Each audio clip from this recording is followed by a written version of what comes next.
News and notes around the National Football League as a new weight debuts tonight. It is NFL week number 8 starting in Los Angeles between the Rams and the Vikings. But DRS, before we get to Thursday night football, yesterday a big day around the NFL. Practice reports, guys back on the field getting ready for a full Sunday slate.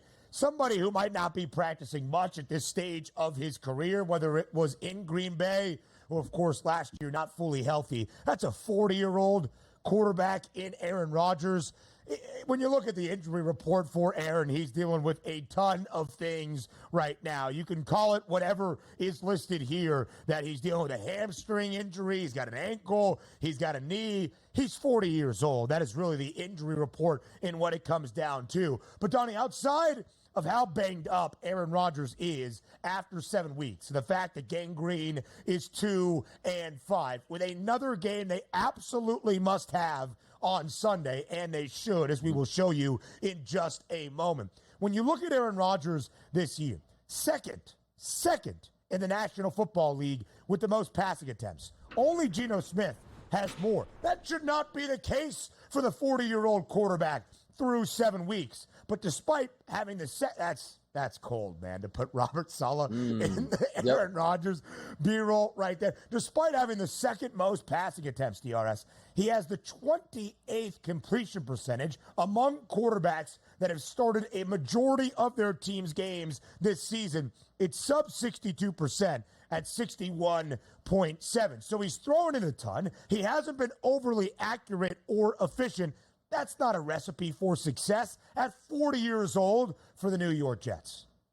No, it's not a recipe for success, and you get Devontae Adams, so now we're supposed to think we're going to run the football more. No, it's probably going to go even harder in the opposite direction. And the one thing you could say about the New York Jets, they are consistent. When you play a quality football team like the 49ers, you lose. The Broncos, you lose. The Vikings, you lose. The Bills, you lose. And the Steelers, you lose. When you play bottom-of-the-barrel teams, which quite frankly, it feels like the Jets are, you win. Titans and Patriots. Who do they have this weekend? Oh, bottom-of-the-barrel Patriots. So they'll be able to gloss over like, higher energy in this game, and now it's official. We're going to start that comeback, only then to face the Texans in the following week. We'll see how that one goes. I'm not high on the Jets, but if you're an old quarterback and you're already injured at this point, typically it doesn't get better because their offensive line clearly can't protect Aaron Rodgers because he's taking monumental shots on a game-to-game basis. But to get back to your point here, look, an aging quarterback that's banged up with 2 quality running backs, you should be handing the football. But I don't think the Jets can help themselves at this point, Ben. Yeah, I don't either, DRS. Only sacked once on Sunday night by Pittsburgh. It was a concern because in the first 3 games of the year, Aaron Rodgers sacked just 5 times. In the last 3 entering Sunday night, again, only 1 sack against the Steelers, he was sacked 11 times. Again, not a good recipe to have him drop back as often as he has been in throwing the football this year. And on Sunday night, DRS, I thought after the Monday night game, there was a couple of positives despite finding yet another way to lose against Buffalo. Mainly that was Breece Hall in returning to him as Todd Downing had taken over offensive play calling duties. 18 carries, 23 total touches, 113 yards on the ground for Breece Hall against Buffalo. Against the Steelers, 54 rushing yards as a team. They had less than 64 in their previous 2 losses prior to that Bills game. Again, it is not a good season for New York. Donnie, we have talked about this all year long when it has come to the Jets, week to week, based on the results and the outcome. How does it factor into their overall win total? Can they get to double digits? Can they snap a 13-year playoff drought? Now here we are, entering week 8. How do you feel? I don't feel very good at all. And you're waiting for the season to get started. But again, we're not in the month of September. Like, hey, 1-2 start, 1-3 start. Let's rebound. They've lost, Broncos, Vikings, Bills, Steelers. 4 straight ball games after they quote unquote woke up and after a 2-1 start. Right? Like, just a bad game against the Niners, but then we got right the next 2 weeks. Then they just embarrassed themselves. And I understand football is a game of inches. And if you make a field goal or 2, your record is different. You don't fumble here or there. But you did do that. Your record is what it is. And again, they'll win against the Patriots. But those same questions are going to come up the following week. Can they beat a solid football team at home like the Texans? Because if you're looking down the scorecard, let's just say, the Cardinals are there, that's a winnable game. The Colts at home, it's a winnable game. But all these games should be winnable games with all that talent, but they still already have 5 losses on the season. So you can't take that same context of starting the season saying, ooh, look at all this talent. Here's what they should do. Because obviously they're not doing that. And as I said, if you play a really bad team, you have enough talent to beat them. But the minute you play a team that can go toe-to-toe talent-wise with you, you lose every one of those games. What's going to happen when you get into a close game down the stretch? We're expecting the Jets to win those games when they absolutely haven't done that? No way. Plus 265 for this franchise to snap that 13-year playoff drought. That would mean the Jets have to turn the fortune of their organization on its head. The New York Jets have found active ways to lose football games this season and for the last decade and a half. That is why they are riding a 13-year playoff drought. I'm not buying in. Davante Adams doesn't block. He doesn't kick field goals. He doesn't play defense. He doesn't run the football. The issue was never the offense. But the issue I had, DRS, with Gang Green on Sunday night was if you are going to acquire Davante Adams and it is going to be the positive impact that moves the needle, you better go out there even against the second best scoring defense in the NFL and score 30.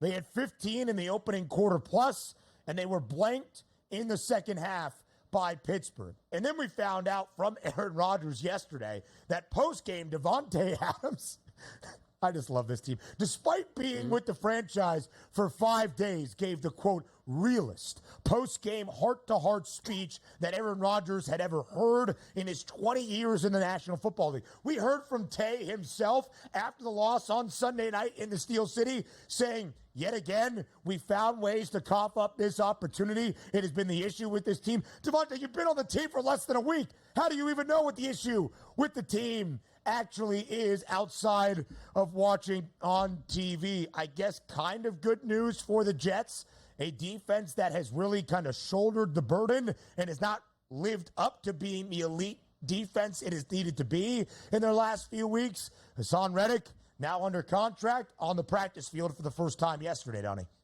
Yeah, and it's almost like you fired your defensive coordinator / defensive mindset head coach because your offense was the issue, and then your defense got a little bit worse. Make it make sense, because Robert Saleh, say what you want about him, he was a CEO head coach in New York, but he was a damn good defensive coordinator for the 49ers. And the reason he got that job is he could command the locker room, make sure your defense was straight, which it has been, and now it's not at this point. But look, we've all been in locker rooms before.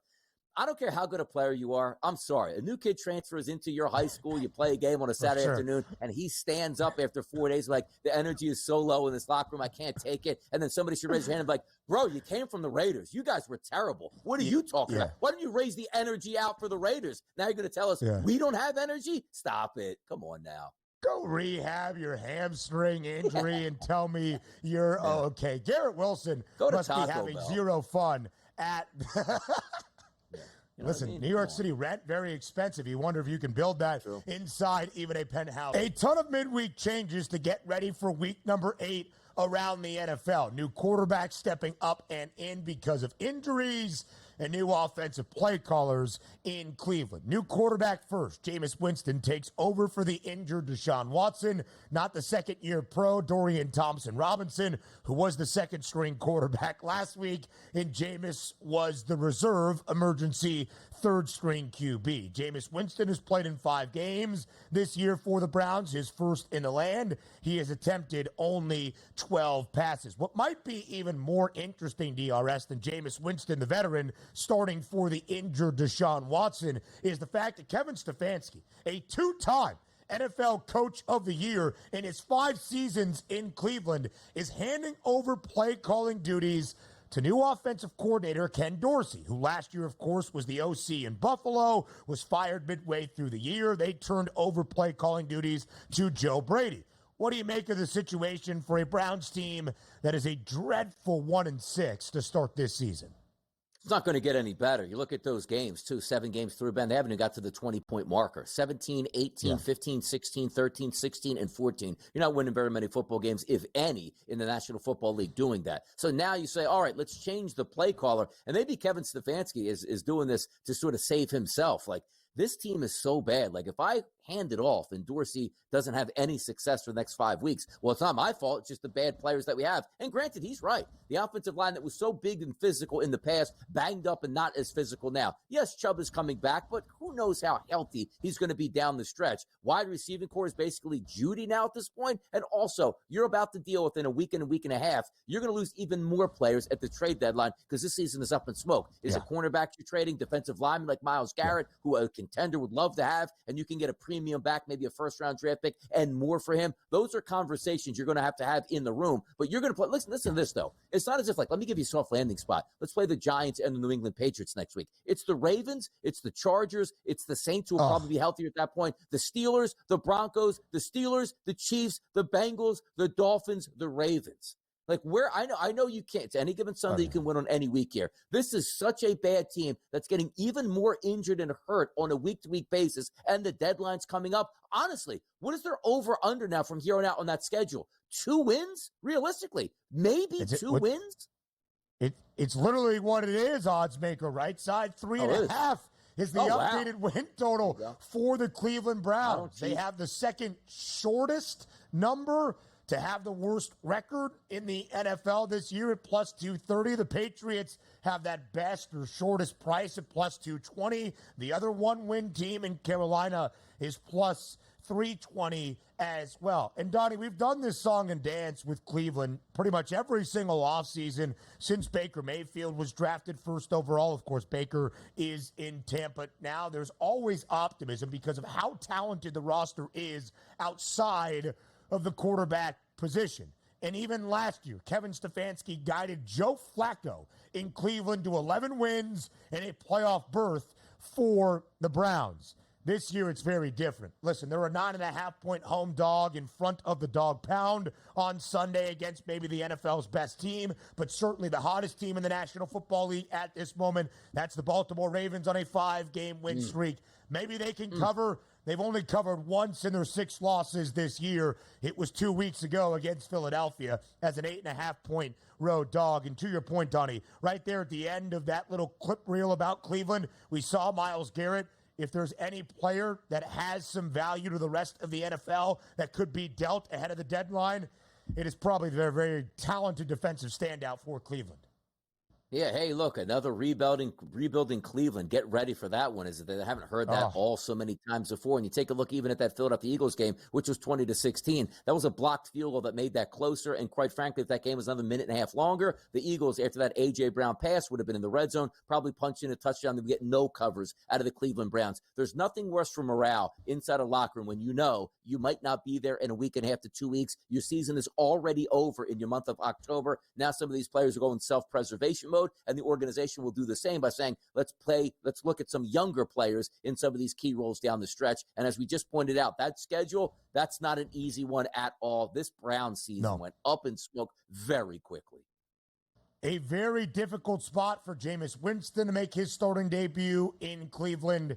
Not much of an easier spot for Bryce Young to return to the lineup for Carolina on Sunday out in Mile High, taking on a really good Denver Broncos defense. DRS, Bryce Young is starting. You can call it for whatever reason. Andy Dalton and his family, unfortunately, involved in a car accident this week. He injured his thumb in the accident. He is now on the sideline. Bryce Young returns as the starter. It was probably the right determination.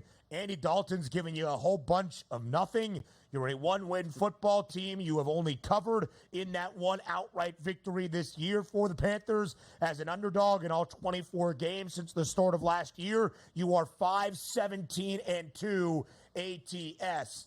But you feel for Bryce Young, DRS, because he goes up against the Denver defense that is the third best scoring in total defense in the NFL, fifth best passing defense in the National Football League, and has recorded 28 total sacks this season, only behind the New York Giants for the second most team sacks in the National Football League.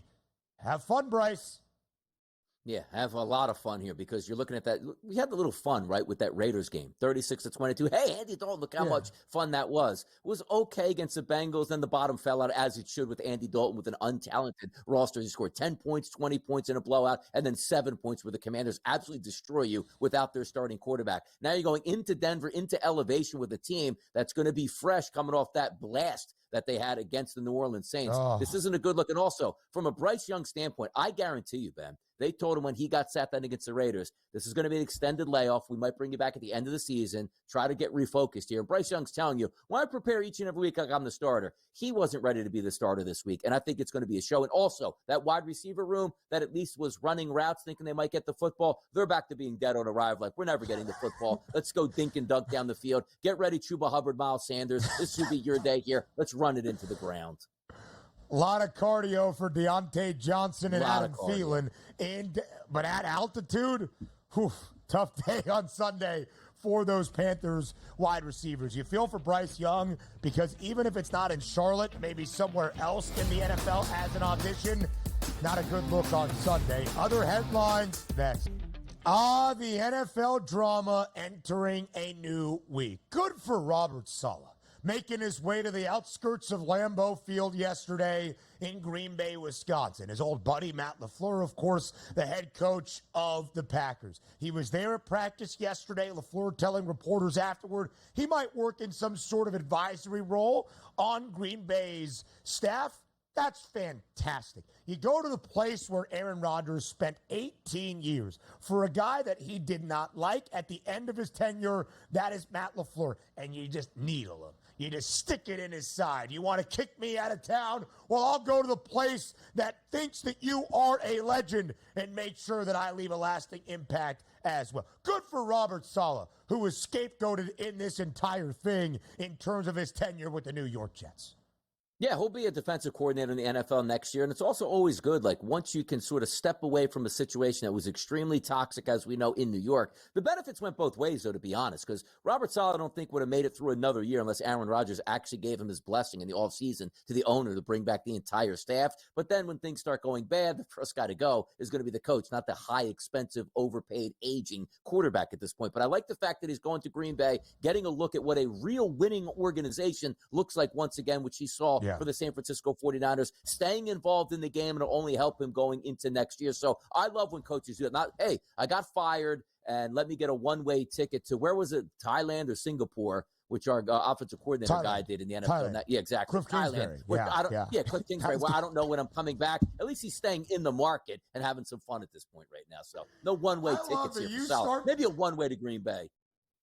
You start to make a point about a guy whose name you don't even know and a destination that you could not remember? But no, again, most people aren't going to say, like, hey, man, I don't remember that guy went there. I do. So when I'm trying to make the point, I'm trying to remember who the actual head coach was at the same time. So there you go. Putting it all together. We don't pre-plan things on this show. It's right off the top. You either know it and keep going, you sell it or forget it. For sure. That's it. You fight through it. Nothing is scripted here. DRS, as we shared at the start of the show, John Mara at the debut of his father's documentary, A Giant Life, Wellington Mara, whatever, says no changes will be made this season in the firings of head coach Brian Daboll or general manager Joe Schoen, and does not anticipate any moves this offseason. I don't buy into the offseason stuff. Fine. The regular season, who cares?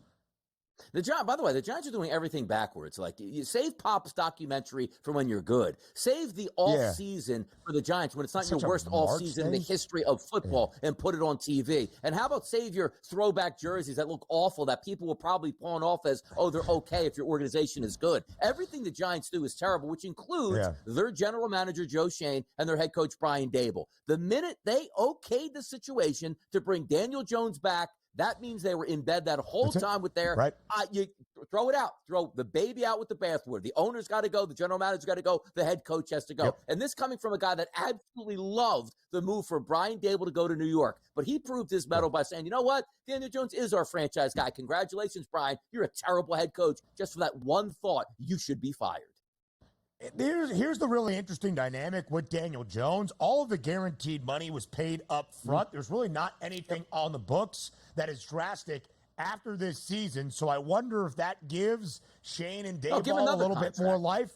Yeah, I'm not bring him back entirely again. sure.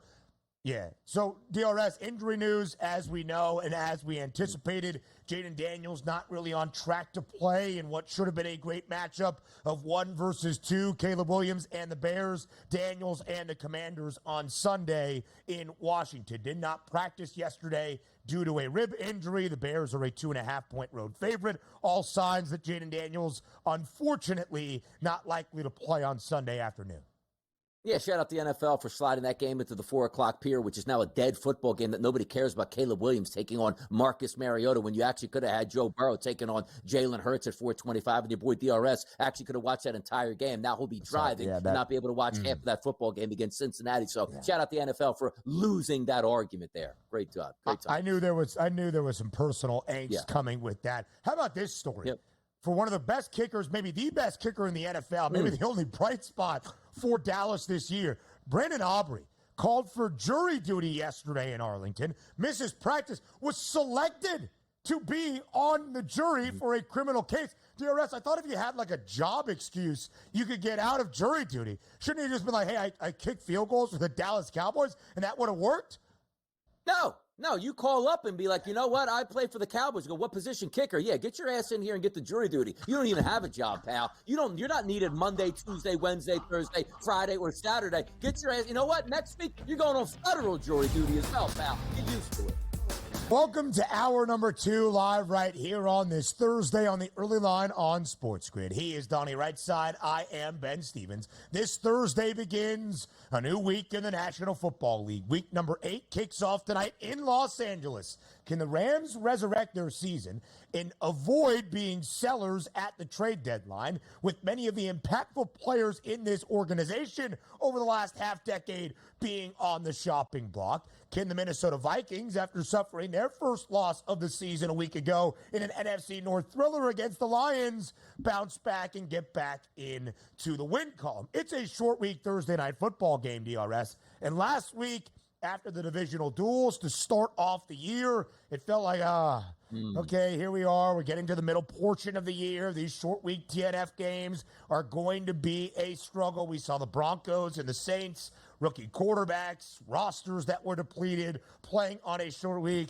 Oh boy, this is not going to be fun, but hey, at least it's football. This one, I am excited by it. I am intrigued. I am ready to go for Thursday night in a new week in the NFL.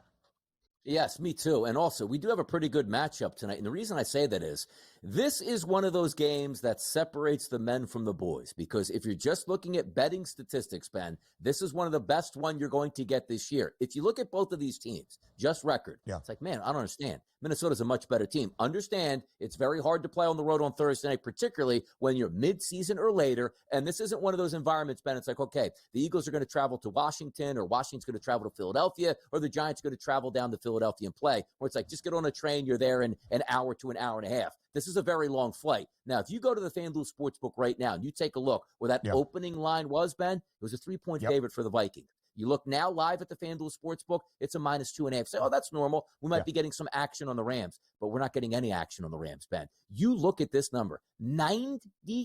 So if you go 9 out of 10 tickets that are coming in on Minnesota, did you also know that 90% of the money at the FanDuel Sportsbook is on Minnesota? And that line went from 3 to -2.5. That's incredible. That's the biggest split you are going to find in the betting markets between a sharp side and a public side here, that you're saying all of the money and the bets is coming one way, and that line dropped by 0.5 point. That's incredible. And also, not just any half point, like, 5.5 to 5. That's the key number of 3. 3 to 2.5, that is massive. Dropped from a 3 because the favored team is getting all of the bets. And the odds makers moved it down to give you a more enticing number on the Vikings, who are getting all of the bets. DRS, I think if you're going to take 2.5, yes, it's still points in a National Football League game. Just bet the money line on the Rams. If, like me, You love the number at 3, or maybe the alternate spread of 3.5 on the FanDuel Sportsbook. Use the 30% profit boost that our lovely sponsor FanDuel is offering up for Thursday Night Football. Go to plus 3.5 at minus 148. Make the juice a little bit more palatable and get it above a field goal. Because I don't think 2.5 is really giving you much, but I do think the fishy odds movement and where the line is working kind of indicates how this game is expected to be. I was intrigued to see all the reports that have been surfacing this week about Cooper Kupp was on the doorstep of being a Kansas City Chief, that the Rams are getting calls from everybody and maybe making some calls themselves to see what they can get back in terms of draft assets for Cooper Kupp, who did not play last week, was still out and inactive against the Raiders, potentially to return with this short week Thursday Night Football game on the horizon.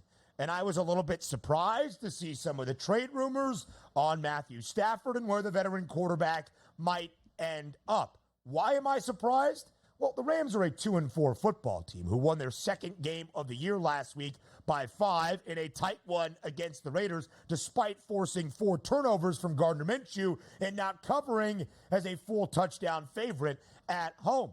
Donnie, I think LA's got a little bit of juice. The defense is getting healthier. The offensive line is so much more healthy than it was in the opening month of the year. Cooper Kupp should be back tonight. Puka Nacua eligible to return from the IR in a few weeks. I think the Rams resurrect their season tonight. So again, if you're going to bet the spread, do what I advocated for. Buy it up to 3 in your certain spot, or on FanDuel, use a profit boost and take the plus 3.5 to make the juice not as substantial. I'm looking at LA here as the home team on a short week, even against a good Vikings team that had their first loss of the year just this past Sunday. And also the Rams trying to look out to the horizon, because I do feel that this is one of those games we like to call a referendum, because this is going to decide what we're doing as a Rams organization. You pick up a win against the Vikings, and then you look at the standings in the NFC West, where it's like, oh, no, well, the 49ers are 6-0 or 5-1. No, they're not. Oh, my goodness, how can we catch Seattle? No, they're not so far ahead. You win this game, you might be able to sell that franchise on. Let's not make these moves to blow it up, because if Cooper Kupp is healthy now and Puka Nacua is on the horizon, Kyron Williams is a top 5 running back in the NFL. Matthew Stafford is a veteran quarterback that's won a Super Bowl. And you're right, that defense is young, but is getting healthier at the time frame. There's a chance that you can still make a run. The advent of the 7th playoff team, which is the extra wild card, always helps you out. But I have a feeling if they lose this game, we're going in the opposite direction. Everything's off the table. The season is over. So I do buy into where you're seeing that 3-point line go to 2.5. Well, why, Donnie? Minnesota's a better football team. Understand that. But sometimes the circumstances of the environment you're about to play in are going to be some of the deciding factors, which we just told you. Minnesota, short work week, finally taking a loss. Oh, we lost that game. Now we got to win, go on the road, quick turnaround on a Thursday on a long travel night against a team, as we just said, that maybe be playing their Super Bowl on Thursday to save their season, or decide if your quarterback, your wide receiver, defenders, whoever is going to be on the move the next week. A lot of that's playing into it, which I think is keeping that line 3/2.5 right now.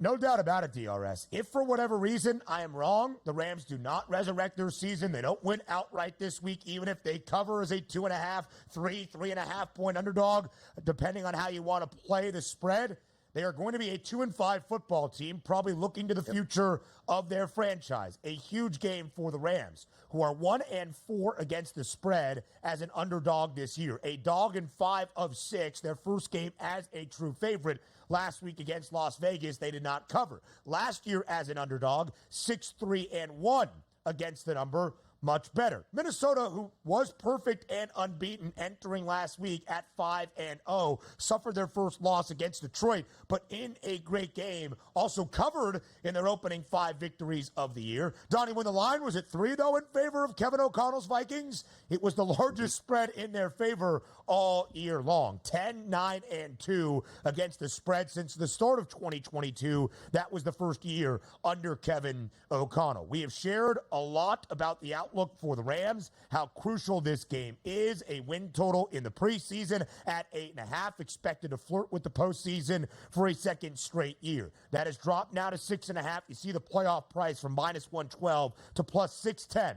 Quickly, DRS, for the Vikings. First loss last week, A lot of fishy line movement here that might result in their second consecutive loss after a perfect 5-0 start. There were some that felt like the Vikings maybe weren't the best undefeated team in the NFL, but it built up enough to be a good enough team to be there at the end of the road. How do you feel about the Vikings now entering Week 8?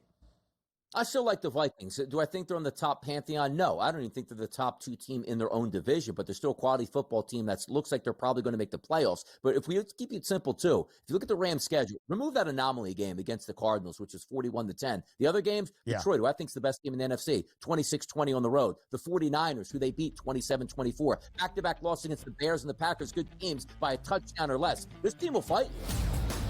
Plenty more from Thursday night next. Again, a lot at stake tonight on Thursday Night Football to kick off week number 8. It is a Week 8 game between the Rams and the Vikings. Minnesota is 5-1, their first loss of the season just a Sunday ago in a divisional duel against the Lions. The Rams are a 2-4 football team. A victory last week out of the bye against the Las Vegas Raiders. Did not cover, though, as a touchdown favorite inside SoFi Stadium. But, Donnie, the reason there is so much at stake for Minnesota, you're trying to prove you're the ilk of the 5-0 team and not a team that suffers 2 consecutive losses, especially here as a favorite, albeit on the road, short week Thursday night football game. But more importantly for the Rams, if you want to keep the band together, if Matthew Stafford still wants to be having his morning coffee with Cooper Kupp and having their podcast together and throwing footballs to one another, you more than likely have to win tonight. Not just cover, but win tonight. There has been so much speculation, reporting, and rumors around the Rams ahead of the NFL trade deadline that's in just about a week and a half. Could Matthew Stafford be on the move? Could Cooper Kupp be traded? We got reports that Kupp was going to end up in KC like DeAndre Hopkins did yesterday if they had been able to negotiate a draft pick or 2. So, Donnie, when we talk about Kupp and Stafford tonight, knowing the importance of this Thursday night game, what do you expect production-wise? I expect pretty good production, but also we're dealing with a injured wide receiver coming back and saying, all right, I'm going to be healthy. Is going to still be in tune with Matthew Stafford? Now, the expectations, they're professionals. They've had great success in the past, and they should be okay. But I'm always leery of guys coming off of injuries and how much that usage rate is actually going to be. But the bigger story is, like when I was surfing around yesterday trying to get some information and see the trending topics, whereas Matthew Stafford might be on the move, Ben, I was quite shocked to actually see that. I wouldn't be surprised if Cooper Kupp's on the move or some other players, but the quarterback, because you have to have partners to go along with it where it makes sense. And like some of the news stories, like I even like big following accounts, like Matthew Stafford going to Minnesota, like it didn't even make any sense. Like, if he was on the trade block, Ben, where is he actually going that makes sense? Who needs a quarterback now and can take on? Because it's like, oh, well, they could just go to Miami. But Miami is Tua Tagovailoa locked up, and they're expecting to come back in a couple weeks. Like, if you go to Minnesota, that means you're admitting Sam Darnold was undefeated, but he's a terrible quarterback, and you take Matthew Stafford on, so then J.J. McCarthy, who just drafted in the first round, is obsolete next year. Like, I can't quite figure out, like, if he's on the block, who's actually taking him? Yeah, I don't really get it either. He's also a veteran. So are you trying to use him as a rental? Do you want him there for the next few years? It doesn't really make sense. Like we know Matthew Titans? Stafford. I don't even know.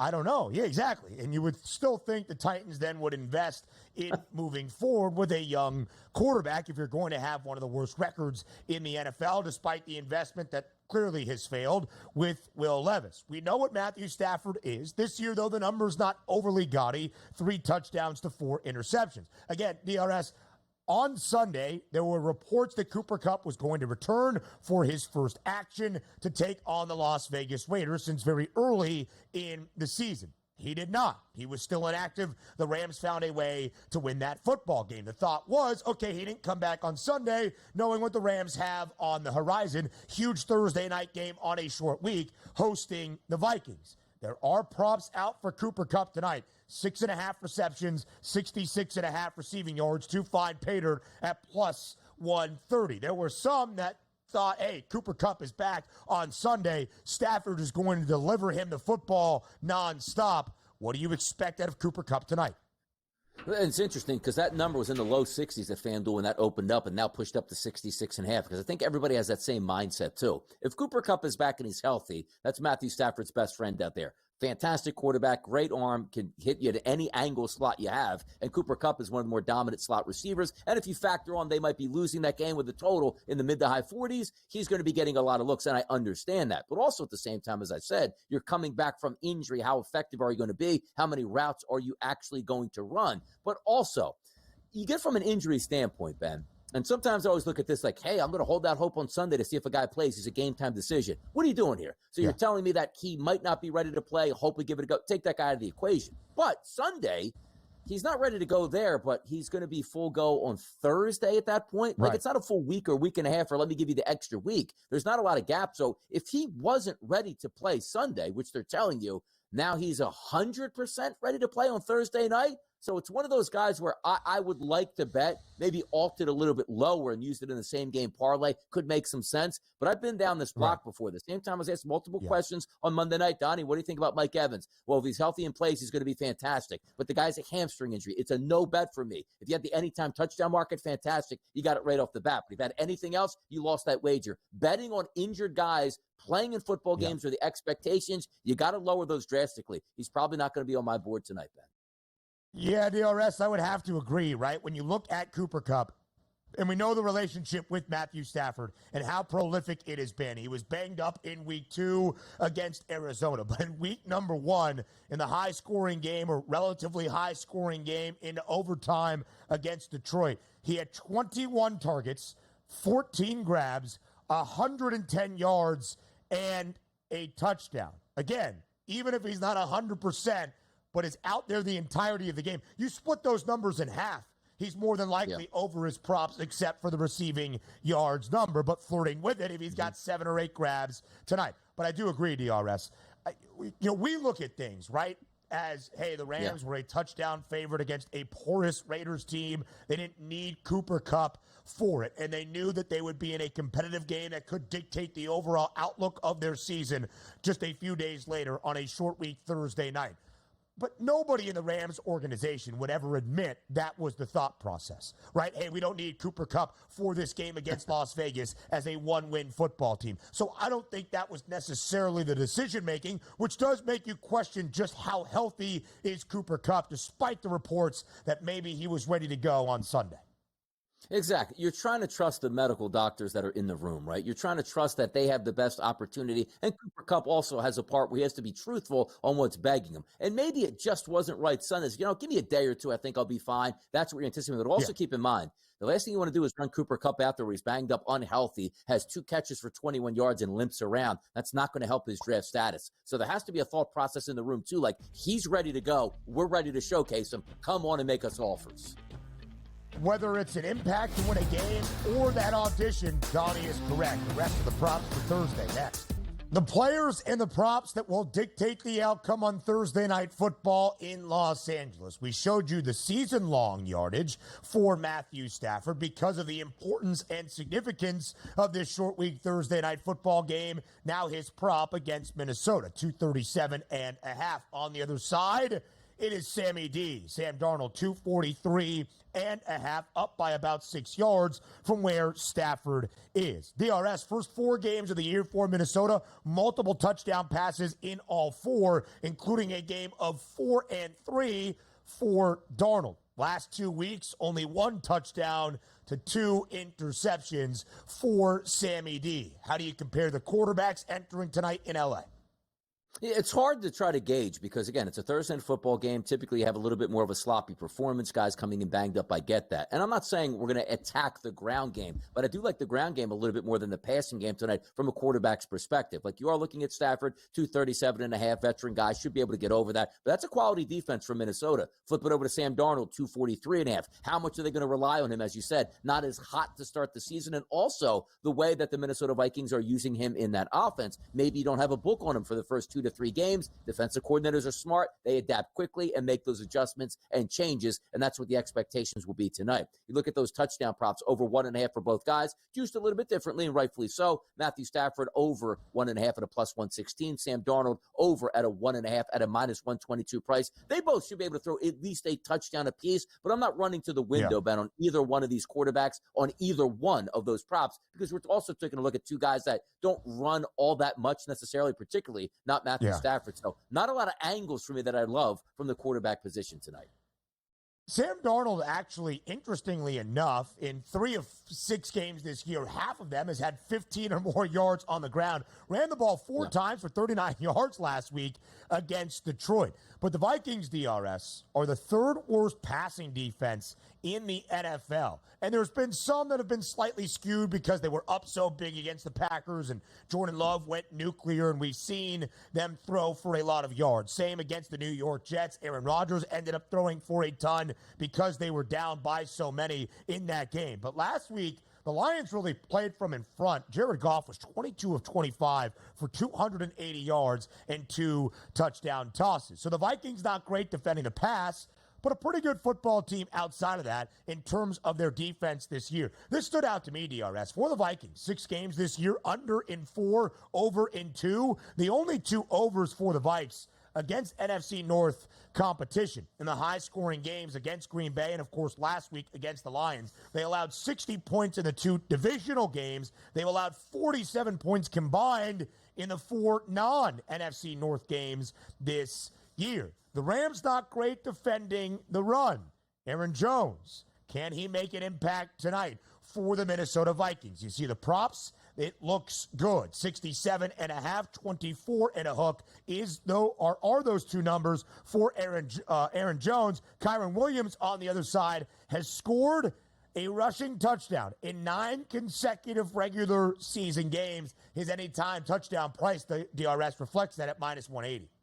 Yeah, he's a lethal running back. I love him. 73.5, it is up a little bit earlier from what it was this week, but also you take a look at that touchdown prop at -180. You're not getting any discounts on the guys that absolutely get fed the football inside the red zone, and Kyren Williams is one of those players. I still would look at him as an anytime touchdown number, maybe some of those rushing yards, but here's with Aaron Jones. I get back to Nico Collins of the Texans. He had that hamstring injury, played a week later, and was phenomenal. The next week, he catches that long touchdown pass, and it snaps. The only reason I bring that up is you see the hip/hamstring injury, which last week, Aaron Jones was fine. If he's healthy this week, he should hit that 67.5, to be honest. But I still do have that, oh, no, midway through, you played a game on Sunday, now you're playing Thursday. That's a double test on that leg. Did it really rebound and have enough time to effectively rehab over this week to get to the next game? So it's a little bit tough. And also, if you're looking for secondary options, Minnesota doesn't really play that all that much. If your running back is healthy and playing like you saw last week with Aaron Jones, Chandler doesn't get a lot of work. So it's a tough game. They're going to have to analyze a little bit further into the afternoon. But if we are looking at both of those running backs, if they are healthy, that's probably the angle I go in the touchdown market and the yardage market tonight.